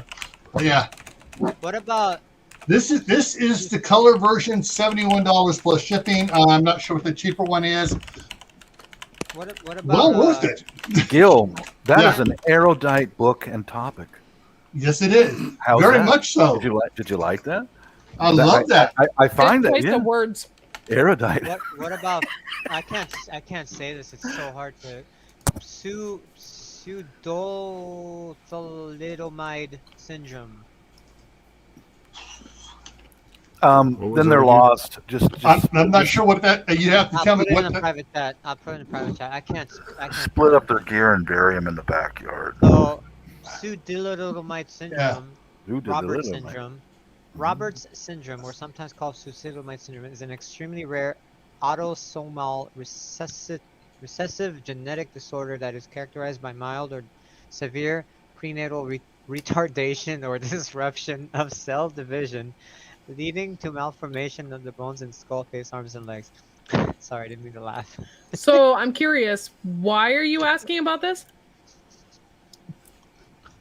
Roberts syndrome can affect both males and females. Excuse me, Viper, but we were heading into a erudite conversation about. Yeah. This is real. No, I don't know, man. Okay, I I got thought to you- answer. Dig a Q's grave. I got to answer Q's question. Okay, what's about those cans, store-bought food that's in a 5-gallon bucket? A con. Most Don't of put them those are- buckets on the concrete. Make sure they're up. Right. And also make sure what's in the bucket. You might end up with dog biscuits. Yeah. You Or might rats. say survival biscuits, and I opened one up. I'm looking. You know, these are all milk bones in here. My friend got conned. He bought one of those survival biscuit buckets online, Oh my Yeah. and guess what was in God. it? Dog biscuits. Yes, Dog Mhm. biscuits. he bought for Somebody didn't $100 read the dog description. biscuits that you could buy at our store for $16. Yeah, I'll throw in something a little serious, and I've mentioned it before that I keep food and water on the first floor and the second floor. If this is washed out from a flood or structural failure of the building and we can't get to the second floor Yeah. or first floor, we've got stuff available on You know- both floors. You know, Well, Yeah. when we lived in New York, where our house was, it was between obviously we lived by the beach, by the Atlantic. We were like, 3-4 blocks away, but we were in between the Atlantic and the Bay of New York. And so during the winter time, the water would rise, and guess where we were? Right in the Mhm. middle, and the waters would meet, and we would flood yeah, about 5-6 feet. The thing is, we had a basement and a first floor. really. Our house, if I believe, was 2 stories plus the basement. So the Okay, basement go would just fill up, and the first floor would flood as well. Right. Oh my And God. we would have Gil? to, yeah. Okay, go ahead. Sorry about that, Viper. The second question, because you watched the Homestead Aquarius exploding can video, this is why Gil and me always tell you to rotate and check what you're packing away. Don't put them in buckets or totes and forget about it. Go ahead, Viper. We would have to scurry like real fast and get everything from the basement and the first floor all the way up to the second floor. Wow. Everything, beds, bed frame, That sucks, man. what do they call those things where you put your drawers? Dressers, like TVs, everything. And you always had to be ready for that all the time, and it was not easy. We found fish coming out of the toilets. I mean, like when it flooded pretty badly. I mean, I remember one time we went downstairs, my dad and I, and we saw my TV on a table floating. The TV was still on the table, but it was like floating. Like, this is ocean water, you know. And then it Oh. would, yeah. So I hear what you're saying. In case it would ever get Mhm. washed out, I've been there. It's not fun, and it lasts like a week.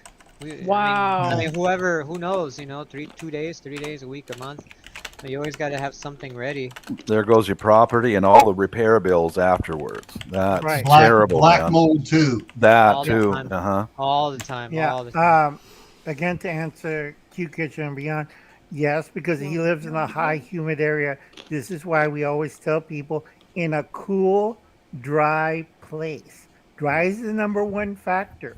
If you have 80% humidity, get a dehumidifier or or atmospheric condenser. Kill two birds with one stone. Get free water from the air and keep your goods nice and dry. And always rotate your foods because moisture and acidic foods, what happens to the cans? You'll know Rust. something. And then what happens to the rust after it gets?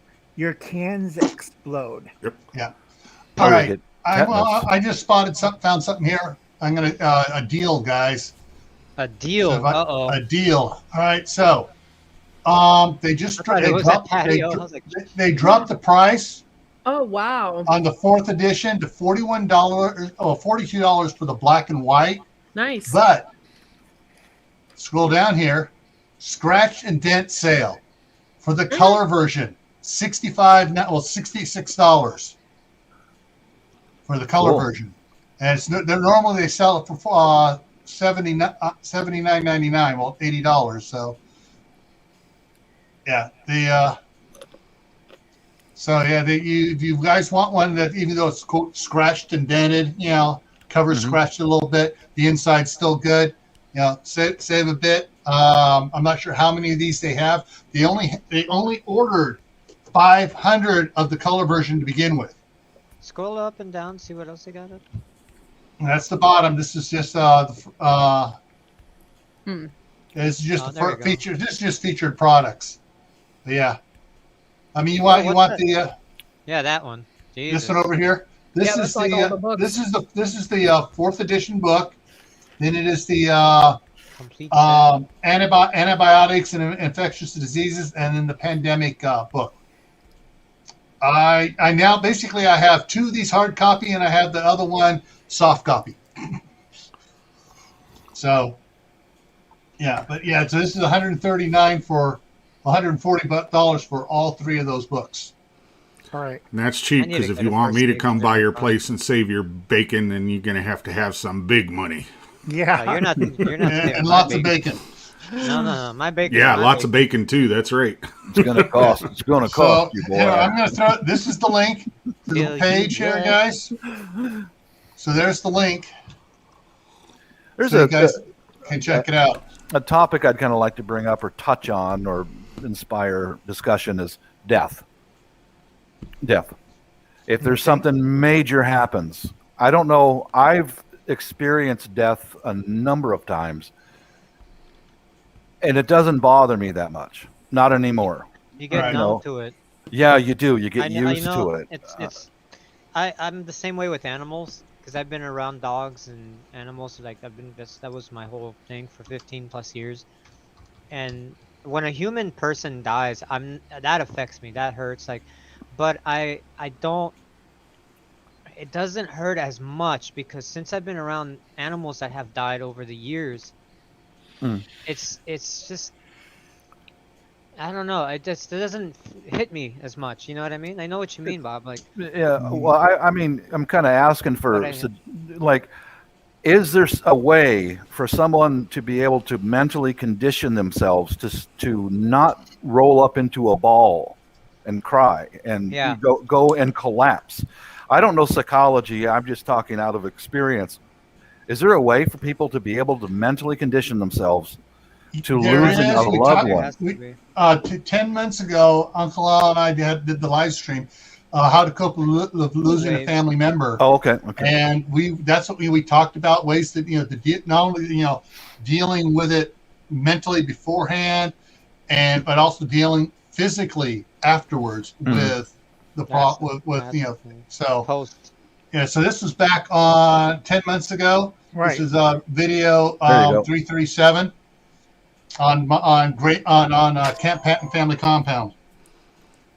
Were you talking about family members, or you're just talking about dealing with the situation you come up on, Bob? All of the above. I'm sure I've got pretty thick skin, but to lose a loved one, it would affect me. But I won't crumble into a pile of rags on the floor. And I'm to the point now where I've seen death of strangers, and I just keep walking. Right. And that's the thing. It's exposure. Right. Exposure to it's the only way that you learn how to deal with it, because everybody deals with it in a different way. Even at the fire department, we would roll up on a car accident. 99% of the people would be fine with it, but there may be one or two people that just couldn't deal with it because there's a dead body in a car and it's all mangled up. And what you want to do is you want to get that body out of the vehicle. Yeah. So that the person's family can actually have a funeral and everything, So we treat it just like there's a live person there, and we do everything exactly the same as we would if somebody was alive. Mm-hmm. And just doing that, 5, 10, 15 times in a row, you just get used to it. It's like your body just naturally adapts to that, and you say, okay, I'm doing this to help this person's family, and you do it. And you just, you just do it. Mm-hmm. I've never been in the situation where I had to pick up the pieces. I just walk right on by. You hear the bullet hit the bone and keep moving. Just keep moving, get out of there. Right, but that's another situation, because Uncle Al's a church elder. You go into shock, and then you say, it's not a concern of mine. I have to walk away. I will survive. Too bad. I have to deal people with that later on, because it's going to be post-traumatic later. As a church elder, we talked about this 10 months ago. I went through training. You have to go through training. I tell people, if you have to deal with the issues, this is not the body, this is emotions. I have to repeat that. We said this 10 months ago. It is emotions of the person. If you're not get to handle it. Can you guys recommend any locations where the people out there who are listening can go there find some resources? Right. Your local church, all churches has counseling groups, and they'll train you to be a counselor for death. It's an 8 to 10 weeks course. You get certificates and a plaque and a card that you can handle this situation. Because I do a lot of brain fart, burials in the last 2 years, so I got a lot of practice. Mm-hmm. So you go ask your church first, Bob, if you want to deal with that. This is not the body. This deals with the people around you. Mm-hmm. You have to be very careful. It's not like in the military, you step over the dead body, don't worry about it. No, because a lot of people look at you like, that's a cold SOB, and they might take harmful actions to you. You don't want to do that. You want to calm down the people. We can't do anything for him. We have to go. Let's go over here and we'll discuss it calmly. You have to maintain control. They're not going to be, blah, blah, blah. I have to stay with the body. It's not safe. We have to go now. You have to lead them away from the body so others could do their business, like putting them in a bag, make sure everything's secure. You don't want where's Uncle Johnny's penis? Oh, it's still over there in the burning wreck. You don't want to see that as a young person or a wife or family member.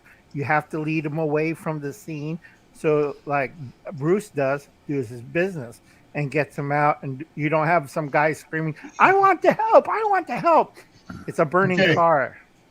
You guys interruption here, guys. Interruption here. Newsflash. 6.4 earthquake. Solomon Islands just occurred. Cool. So there's a newsflash. Did you say Solomon Island? Yeah. Solomon Islands, yeah. Right. South Carolina? No, the Pacific. Solomon Islands, Pacific, yeah. You ever heard of Guadalcanal? That area. Yeah. Yep. The other thing you can also do is at all the fire departments around, whether they're career or they're volunteer departments, they all have what in Pennsylvania was called a Critical Incident Stress Management Team, CIST. That's an acronym for another one. But if you go to your state website where you live and just type in Critical Stress Incident Management, and it'll probably bring up for your particular state, Yeah. the different teams that are there. And what you can do is that's typically set up for police, fire, EMS to deal with majorly traumatic scenes. Like, there's a school incident that happens and everybody in the area had to go to that. So they have, 300 people that have to go to a stress management incident course where you basically sit there and talk about what everybody experienced. So what it does is it tries to validate, like Uncle Al was talking about, it tries to validate everyone's feelings. And, people were scared, people weren't scared, people were just trying to get their job done, things like that.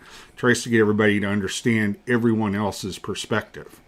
Because the cops may have been in there and had to go in, guns drawn.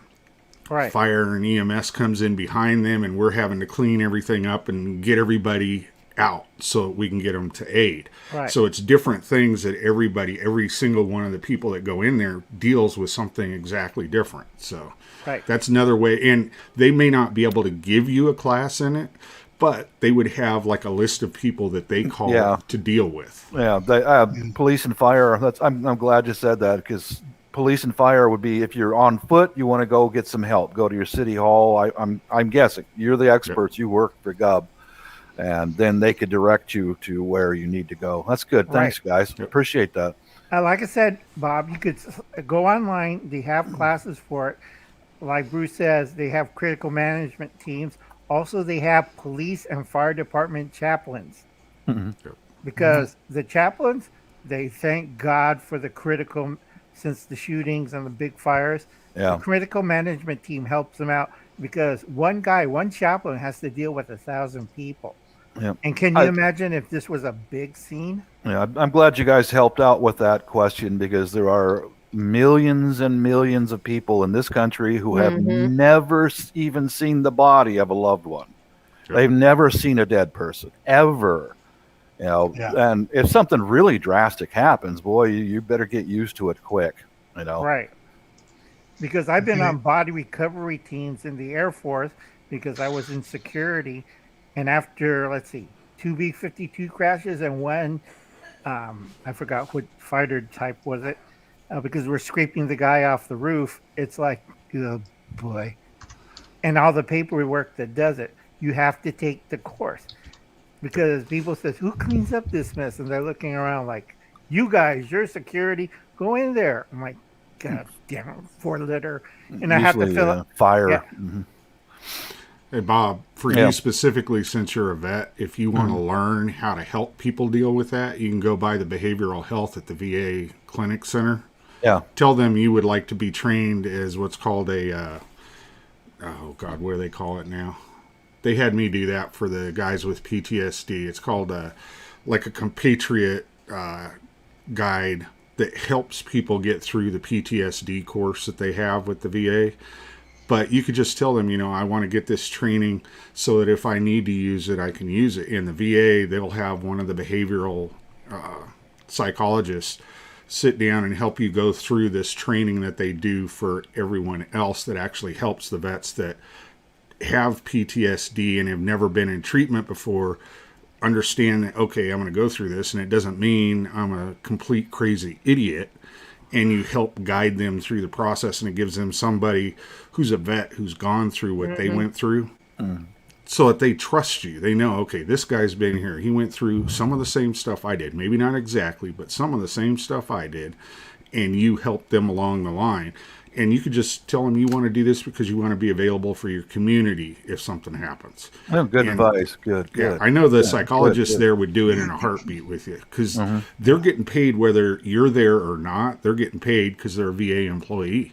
So if they schedule an appointment with you because they legally can, you're a veteran, and you go in there for a week, every week you go in for an hour, and they sit there and teach you how to do intervention in this very specific way. Not like you're a psychologist, but just to help people get through the immediate incident, and then they can move further on to somebody that's professionally trained. Yeah. Now, I have to apologize. My wife was texting me on a problem at the house in California. Did anybody mention Red Cross training? No. Okay, Red Cross has training for dealing with death and disasters and stuff. So there's that as well. And I was just checking also over here. FEMA's website for the Interdependent Studies course is down for maintenance, which means they're changing courses up. But they used to have an introductory course, dealing, awareness of dealing with death. And I can't find it right now because the system's down. I can't find any other links to it. So they may have pulled it down, like they have with several other courses, and as they update stuff.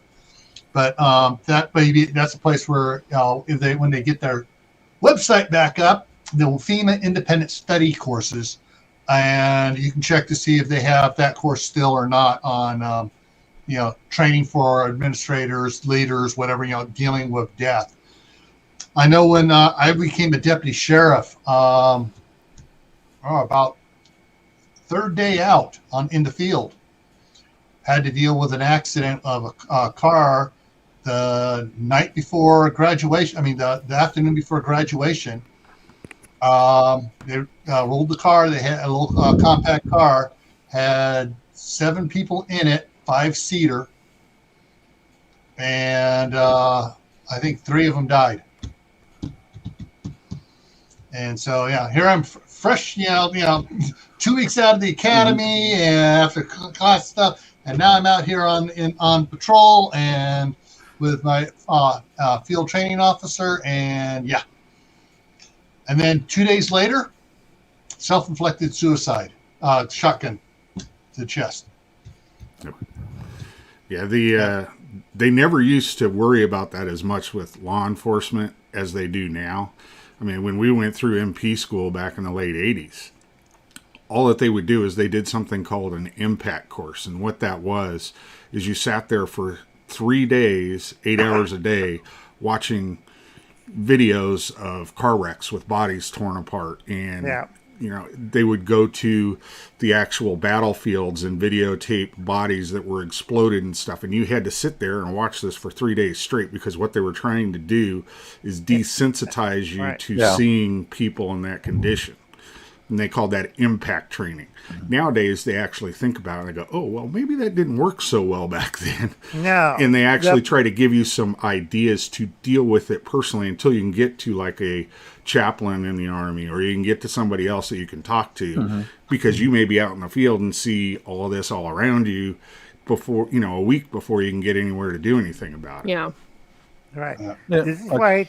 Go ahead, Bob. It's kind of a downer of a topic. I see that some of your numbers have dropped on the live stream, but sorry about that. But it's just something worth, so the people listening out there have got places that they can go and get some resources. Well, it's something you have to think about, because it's not something that most people think about, and it's not something you want to think about, but it's something you should think about. Yeah. Right. Yeah. And please do get the proper training, because I had to do it all my life in the Air Force, public, and everything else. This is why I tell everybody, you want to carry a tube of menthol. It's jelly. You put it under your nose, because you cannot get the stink out of you if you go into a room where it's 106 and the guy's been there for 2 weeks. It's going to get ugly. Or, aircraft after Vicks Vapor Rub. That's what we used. I also put little swabs up at my nose too, but the worst one I've been to was a KC 130B crash, I think. Let's go, And Brandon. I saw that Viper. Everybody got roasted from the JPL for a fuel. It's like, oh God. Crispy critters are never good to go in on. No, especially when you have to pull them out. Yeah. That is the inside term that's used by emergency responders for somebody who's been burned completely in a fire. It's called a crispy critter. It's not good. Yeah. Well, on a lighter news, my urinary tract infection is almost healed up. I think that was syphilis. Oh my! Bob, thank you. I just lost 4 more people. Yeah, just kind of take a diversion. Good information out there, guys. Thank you. No comment. Is it no? You Profits. you just wait for your cute little Latina to come over there and give you some food, young man. Just sit there and half be an quiet. hour, and I'm like crying over here. 1.5 taquitos I have left. Yeah. Well, it's getting close to about 8:30. I'm going to have a salad and a nice cup Courtney, I'll of explain to bouillon. you the Brandon thing later. All right. On the better side, Mrs. did have some breakfast ready for me this morning. So I took her pink slip. I was going to lay her off. So the pink slip has been taken back. She was gonna get fired, but you decided not to. Terminate I fired her. Is that why you had a Cliff Bar for dinner? Yeah, I got breakfast, but no you dinner. want to fire me? I can't. I'm just having a. She saw him taking the pink slip out and throwing it in the trash. She said, "Okay, I'll take care of him tonight." She took his dinner to work for her and left it at the bar. Don't share that. Don't share. I know it, but just don't share that. Okay. Okay, I gotta get something to eat. Catch you guys later. Bye. I don't go out. At least it wasn't bread and water. I got some Cliff Bars, so I'm okay today. Some flavor. All right, so we're going to do a commercial interruption here for what's coming up here. And then we'll go on till we peter out here. Tomorrow night on Camp Patton Family Compounds, Friday night at Homestead, we're going to be talking about winter food for your livestock. I have Blaine's. Forgot the full name of it. Blaine's something ranch. Promised Land Ranch. Yes, Lands? Blaine's Promised Land Ranch. Eric and his wife are going to come on and talk about a little bit about what they know about feeding through the winter and stuff. Courtney, you're invited to come on and share what you do with any animals you have and stuff. And just trying to get people, especially those that are new to homesteading or new to raising animals, to realize, hey, wintertime, there ain't going to be all this grass out there for them to eat all the time, all across the land. So you got to stock up with certain foods and stuff. Then next Tuesday, Monday is on the Camp Patton Family Compound is the Monday Night Fireside chat as well. Tactical Tuesday next week is stocking up for a grid down event. We're going to talk about that. And then going farther out, October 29th, Friday is going to be a early Friday night in the Homestead. It's going, instead of being at 10 o'clock Eastern, it's going to be 7 o'clock Eastern. And we got Doc Bones and Nurse Amy coming on. All right, and they're going to be answering. They're going to have a little presentation, and they're going to be answering the any questions and stuff. They're going to be talking a little bit more about the fourth edition book and what it covers for things that we need to know for emergencies as homesteaders and preppers. And hang on a second here. Where is it here, Joe? Expand this. Oh, come on! I hate it when it does that. All right. Some of the things we're going to be talking about is first aid and medical training. Being a first responder to medical incident and stuff. Even though the ambulance may be coming, but it may be 15, 20 minutes away. Dealing with broken bones in a Tawaki or HSTF situation, gunshot wounds, knife wounds. Getting into the adult vitamins and laundry soap, doing stitches for bad cuts, and they're going to talk about some of the training videos that they have up, and then some other stuff as well. So that's what's coming up on October 29th, Friday. It's going to be an early one. I've let Gemini Homestead and Stringfield Ridge Farm know that we're starting early with a special event. And we're going to see what they're going to do, if they're going to push back a little bit or not, and what we're all going to do on that Friday. So, but yeah, it's going to be a big one. So let everyone know about it. It's going to be very informational. Bruce is going to be there, and Dave is going to be there as my monitors because I'm broadcasting it to both channels simultaneously. So it'll be broadcast to Gray Man Prepping and Camp Patton Family Compound. I found out I can do that on the StreamYard. Yep. So that's what's coming up, folks. And there's a bunch of other fun stuff coming up as well. And yeah. And if anybody has any requests for topics for either Camp Patton Family Compound or Gray Man Prepping on Fridays and Tuesdays, send me an email down in the bottom of the description. The email is. It's also on my About page. Leaving suggestions from me? You really? Hey, Bob, you can make a suggestion. I'll take your suggestion with 5 pounds of salt. Better bring more. Better bring a truck. But no, seriously, anything, any suggestions and stuff. Also, I'm looking for suggestions on your prep for the day. I've got another 150 episodes already planned out. Every day comes out with a new one. So if there's something that you've seen already that you think I need to touch on something else, fire me an email, and if I don't have it scheduled already, I'll add it to the schedule. That's a good topic. Yeah. And the way while I'm retired, just like you guys, or most of you guys, you youngsters, wait your turn. Yeah. So I take this prepping stuff very seriously, and every day I do something, a little something. It's just what I do, man. Just what I do. I don't even call it prepping anymore. I just call it being smart. Yeah. And staying busy. Yep. Because we don't have work to go to, so why not make sure that your family's taken care of? Mm-hmm. That's what a guy's supposed to do, right? Yep. Yeah. At least to us old gray hairs, that's how we were raised. Yeah. Notice I have a hat on, but you can still see the gray in my beard. So. Yeah, I can see. Can't hide that, dude. Oh, lady, you don't want to see that. Yeah, you youngsters, you got to wait your turn. Yeah. Funny Viper. Viper's going to take kaleidoscope now. Telescopic going. How come I hear you guys in 2 different spots? Did you do that, Courtney? Mm-hmm. Oh, wow. But you had the delay open. Last night when Bob's Mrs. losing it now. When Mrs. got home, she's sitting on my lap and snuggle and hugs and kisses. And I warned her, I better have some breakfast tomorrow.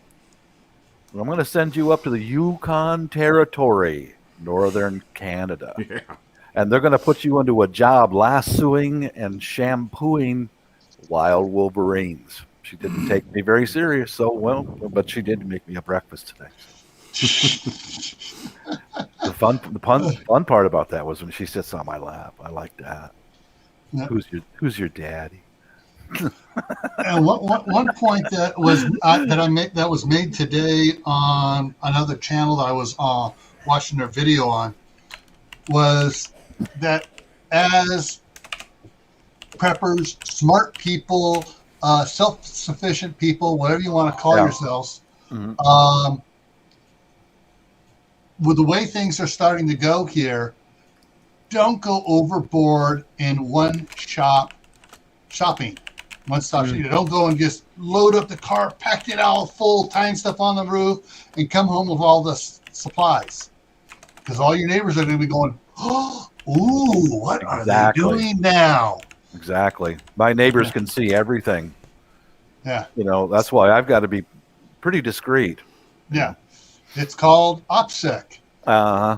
And I got the one series on it called Prepping in Private. And I mentioned to people that, you do smaller trips. If you got kids and you're out running kids around, hey, YouTube doesn't want me to let the secret out. No, they don't. Do smaller shopping trips all the time. Mm-hmm. And that way you're bringing in small amounts and you camouflage. Do Uncle Al's trick. A suitcase. Load up a suitcase and you just wheel in. Were they on a trip? I didn't notice they were gone. Confuse them.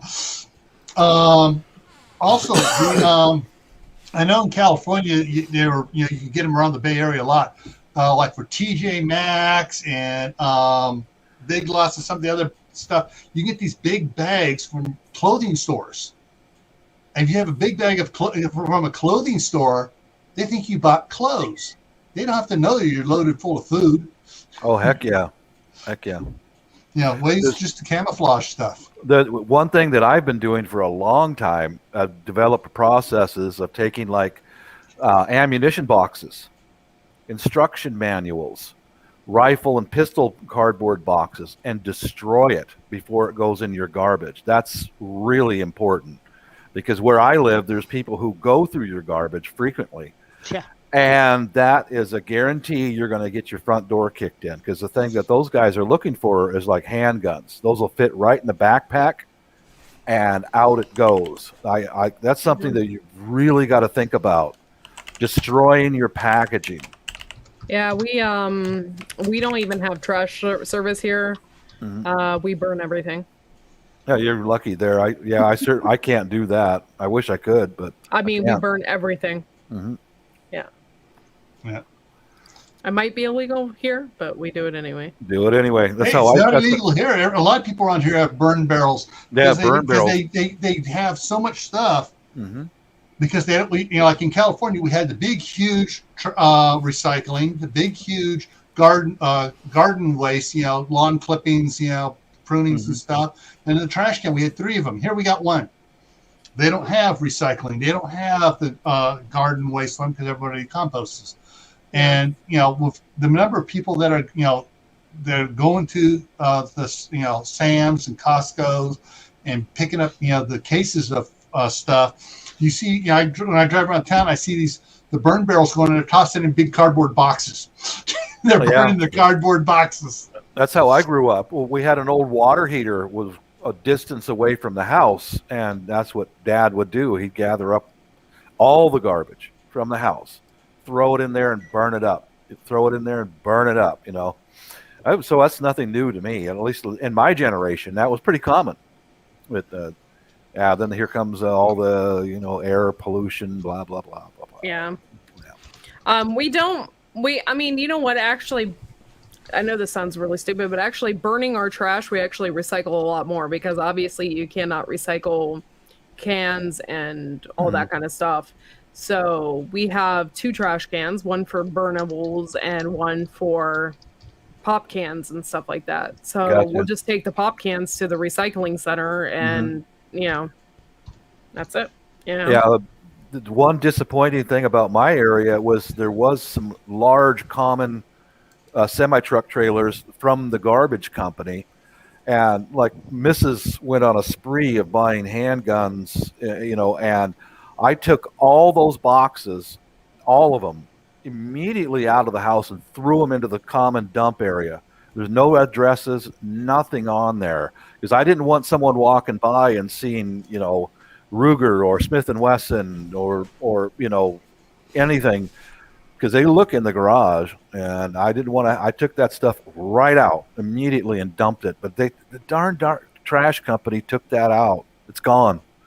So now I've got to come up with different ways of hiding it, and I've got a blender, a mixer, a heavy pair of shears. I got to just destroy it in my own way, Yeah. 5-gallon bucket with bleach in it. Breaks down cardboard paper really quick. Yeah. What I do is usually use a 3-gallon bucket with water, soak it in there, separate the pieces of cardboard, throw the cardboard, let it dry out if it's possible. Yeah. And take the labeling, and I got a mixer right over there, and I've got a blender right over there, and drop it into the blender, and boom, hit it, and it just turns into pulp. Do you add tequila and lime? And then boom. Yeah, but I'm not allowed to throw cardboard away because the wife wants to have it for her garden. So That's good. I'm not allowed to touch it. Yeah. Yeah, you guys remember the video I made about paper flower pots? Mm-hmm. Did you see that? Yep. That's where some of that paper came from, was from pistol boxes and instruction manuals from brand new revolvers or whatever else. That's where it came from. So we're just going to make this look like flower pots. There you go. Yeah. Well, one of the interesting things, you're talking about the defense tools. And that's one of the things I'm really trying to convince my wife to get some, because hey, there's no BATF records on it. And that's the pre-charged pneumatics. There's some really cool ones out there from A&E, FX. It makes a bunch of stuff. The Maverick is really cool. Just forgot the name. Umarex has some really good ones. They just came out with a new model, the Gauntlet 2, which is fairly cheap for what it does. And Airguns of Michigan did a review on it. He fired like 3 or 4 magazines on it, and he was still getting 900 feet per second shots on it. Yeah. So, yeah, it's a real viable alternative because if you get the molds for the slugs and stuff for making slugs, yeah, you can get lead around anywhere. Mm-hmm. And the cost for a slug versus the cost for an entire cartridge, big difference. Yep. That's an interesting point. And you can get the 4-stage hand pump for up to $200 or whatever. We're talking reloads, right? Or you get the AC, 120 volt AC / 12 volt compressor pump for it. And so there's a lot of different ways, and that, there's no tracing you on that. Yeah. What you have on it right now. Yeah, we're already to the point where we've got them. Mm-hmm. We're all thoroughly trained. In fact, when the whole family goes to the range, we'll pass one to the next, to the next, to the next, and to the next. And I've got them all set up to where everyone can close their eyes and load and find the safeties without looking and doing a sufficient job of using it. And now I'm down to the nitty gritty where I'm going through all these knives and sharpening the knives that I put on the belts and all that stuff. And I'll get through with that. Then I'll make a carrier for water, and then a few other things. Like I've got an e-tool from the Air Force, the old shovel. That thing's in dire need of getting tuned up. So that'll be another project that I'll do. All right. Courtney, when did you want to start your after party? I gotta get something to eat real quick. I'm just gonna grab something to eat, and then I'll be on it. It's not on air or anything. It's just like us chilling. Okay, behind the scenes, quote, members only. Okay, yeah, all right. All right. Okay, I'm getting kind of hungry too, and I need to get my data numbers down here. So we're gonna wrap this up here, folks. All right. And just to remind everybody out there, hey, stay happy no matter what life throws at you. Mm-hmm. Stay safe. Don't go out there and do foolish things. And most of all, keep on prepping. Keep on doing it in private. And we'll see you in the next video. And prepping in private, Viper, prepping in private.